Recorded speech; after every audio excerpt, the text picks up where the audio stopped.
expect to see out of it this year? Are you expecting a little bit faster start from the beginning? Yeah, absolutely. I mean, we've got a lot of returners, continuity with the staff understanding what we're about, what we're trying to accomplish. So, I think we've got some core leadership too that we've already identified that I don't know if I could have said a year ago, just being fresh into it. So just all of those things, so yeah, I would expect us to get off to a faster start, and I know our players certainly expect that too. How much more comfortable are you in this setting now after, you're in your second year and a half here in Tiger Town? How much more comfortable are you with the experience? Yeah, more comfortable for sure.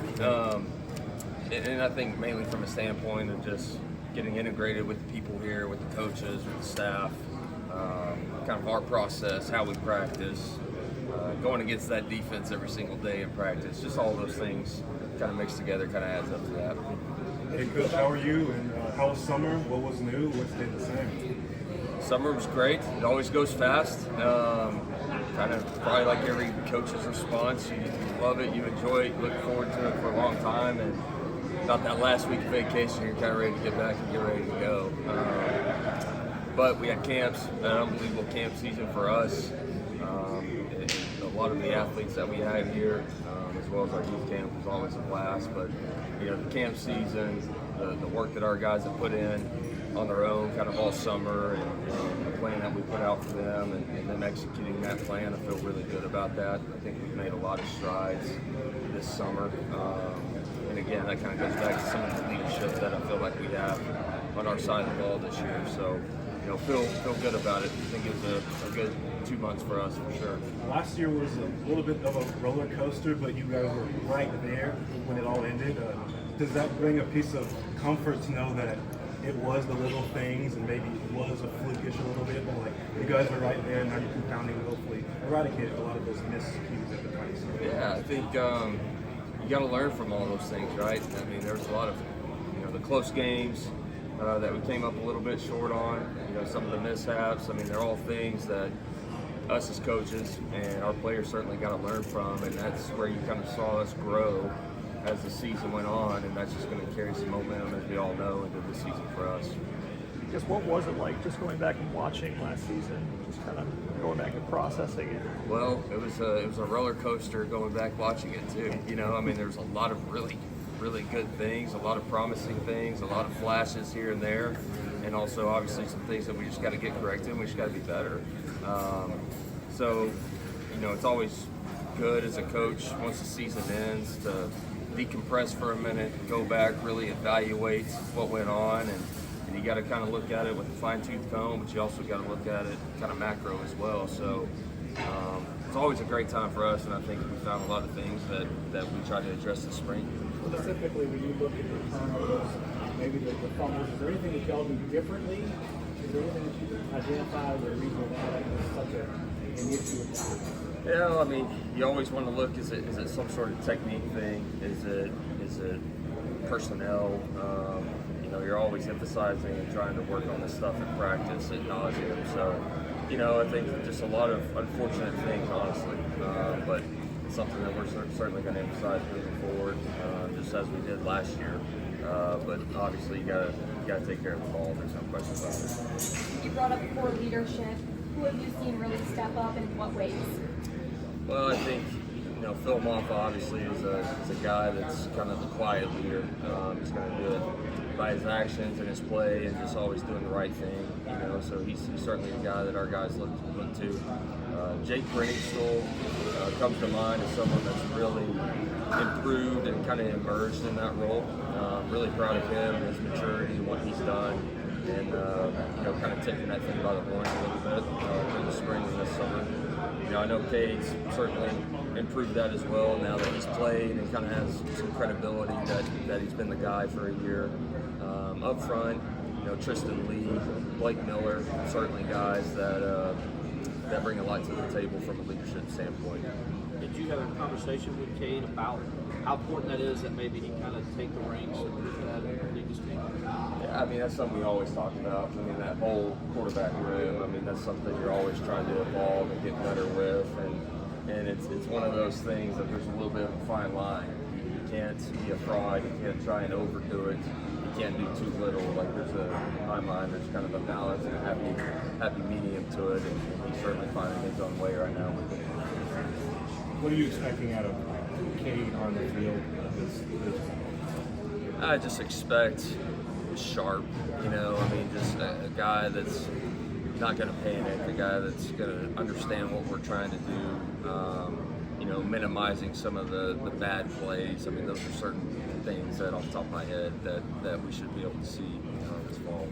What kind of progress did you see in him as the season went along? It seemed like as you would like, as the season got along, he got better. You saw places where he made mistakes that he learned. Did you see that when you were back in the film? Yeah. Steady progress? Yeah, I mean, just with all the things that kind of went on in our season,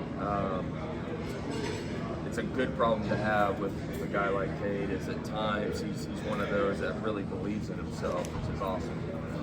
But at times you can try to do a little bit too much. And you know, when certain guys were missing and maybe a little thin in certain spots, you know, maybe the added pressure of he felt like he had to do a little bit too much probably crept in at times. But as the season went on, I think he learned that. I think he understood that a little bit better. And really, I think the game just kind of slowed down for him each and every week.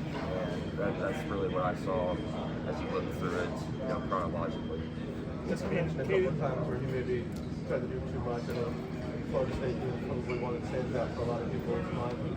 You guys have an added issue of public tech this year. Do you think that communication right up until potentially the ball is snapped can be a benefit in terms of his decision making and situations like that? Yeah, I think it's certainly going to be a helpful tool. There's no question about it. I think the whole key, you know, with Cade, with all of our quarterbacks, and probably across the board in college football, is just what's going to be too much for some of those guys, right? I mean, they're not professionals. They're not an NFL quarterback that's sitting in a meeting room every hour of the day. And so I just think that's where, as coaches, we got to do a good job of not really putting too much on his plate. But I think it's certainly going to be a helpful tool. Do you talk to him about how to use that like best for him, or do you talk to like other NFL coaches, quarterbacks who kind of used the tech for a long time? How did you prepare for that? Yeah, I tried to ask several NFL guys that have just more experience with it, you know, with that sort of technology, and so I was able to kind of bounce some ideas off of, you know, their trial and errors, and hopefully we'll speed up ours as we go through it. Is there a balance with that? Because obviously you got to win every play, and so you give him information that helps. But how does it impede his development in seeing the game and trying to react to what's out there? I mean, just with our style of offense and what we do and what we believe in, you know, we feel like whatever we're putting out there on the script or in the game plan, we feel like he's going to be able to execute no matter what happens. And so that's kind of the core philosophy. Now, if we can give him a little added tip and help him out, great. But again, don't want to give him too much either. Regarding the area on the field, what's something that you'd like to, obviously moving the ball was not a problem between the 20s, but what's a stat maybe halfway through the year where you'll be really impressed and know that if you guys are attacking the long ball well or crossing patterns well, what's something that you go, if we're doing this well, we're probably very successful? I mean, look at the first half of our season, obviously the red zone scoring is the big one. You look at the second half of our season and we were really good in terms of red zone scoring. So obviously that's always going to be a big one. And certainly explosive plays. I mean, those two things are kind of the biggest steals aside from turnovers. So those would be probably the two. I think Cade during the spring was also mentioning just all receiver injuries. It was hard to get a rapport with the guys in practice and stuff like that. How much do you feel like that did affect him in terms of knowing where guys are going to be? Well, it's tough. I mean, that just comes back to chemistry. You know, he did all this stuff in spring and summer a year ago for him and all those quarterbacks, and you get into fall, and all of a sudden it's a lot of different guys that are practicing. And you know, I know with Tyler Brown specifically, like a guy that played really well and emerged for us, obviously last season.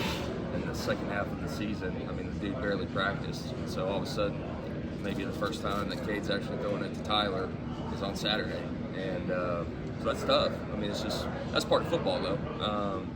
But that does come back to chemistry, and you hope that that's improved as we move forward, for sure. What's it been like working with Coach Luke? Matching his skills as an offensive line coach with what your scheme is and how that all works together? Yeah, he's been great. He's very adaptive. I mean, he's been around. He's been in different systems. He's worked for other people, so he's an adaptive person. Certainly has brought some stuff to the table for us in terms of a little bit of scheme here and there, for sure. But I think just ways to attack different things that we see, different defenses, and that freshness is always good as a coach. Like, I love that, and obviously his passion and his fire and all those things kind of speak for itself. So he's been a great guy to work with so far. You talked about Phil being a quiet leader. How ready is he for him being the guy out there coming up this year?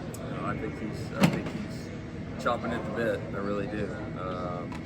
He's a guy that whatever you put on his plate, he's going to be able to handle it. Like, he's a confident, mature person that believes in himself. So I think whatever you throw at Phil, he's going to be great. Do you expect him to be not necessarily the same role as Will, but not sure how many guys, a little more active as a receiver out of the backfield and that kind of stuff this year? Yeah, I mean, Phil's a guy that can catch the ball, and I know he's a big guy, but he's really good at making a first guy miss, and so just another way to get him in some space, and we don't have 6-7 guys trying to tackle him right in the box is always probably a good thing for us. So, yeah, I look forward to him, certainly doing some things out the backfield and getting in some space, no doubt. Talk about explosion plays a little bit as a team. Talk about the two freshmen in Wesco and Moore and here. You think that can change this offensive line, some of the things they bring to the game?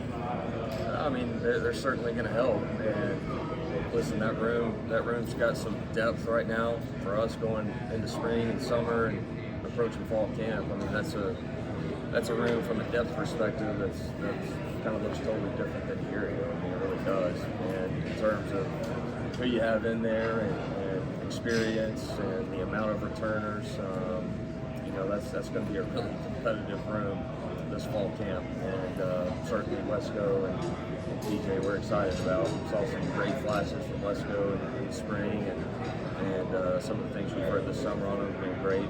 And as well as TJ just starting to get going. But his skill set is certainly going to be a competitive addition to that room. Sure. Where are you at with the backup situation at quarterback with Trent, Christian, and who's your number two? Are they co-number two? How y'all going for that? Yeah, they're still going to have to battle here in fall camp.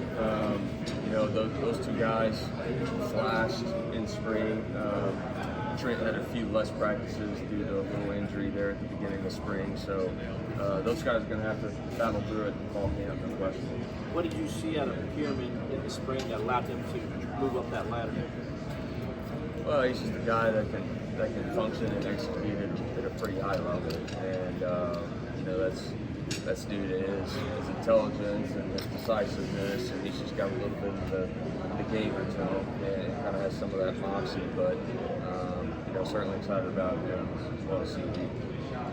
What kind of growth have you seen from Jay Jacksonville?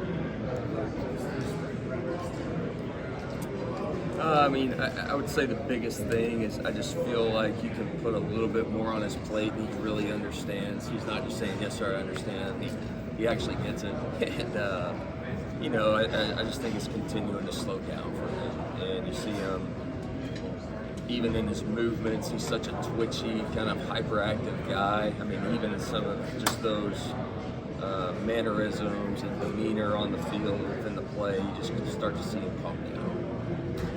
Is that where, going through some failure, having to take some criticism and all of that, you think that's kind of hardened him in a way, sort of matured him maybe?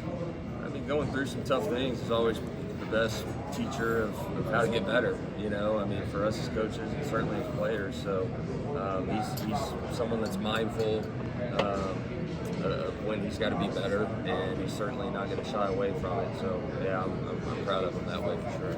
How about behind Maffa? What's your feel for sort of who you think you can maybe trust? Yeah, Keith Adams flashed quite a bit for us this spring, and he's the hammerhead, and he's a tough guy to tackle. You got to make a business decision if you're coming downhill to tackle him. So he's got a skill set that's certainly going to help us. Jarvis Green was also someone that flashed, I thought, quite a bit in our second half of spring. So I was proud of the way he finished and really kind of emerged there late. Then Jay Haynes. Jay Haynes is the wild card. He's a guy that has a lot of burst and a lot of change of pace to him. So, just looking to see him this fall as well.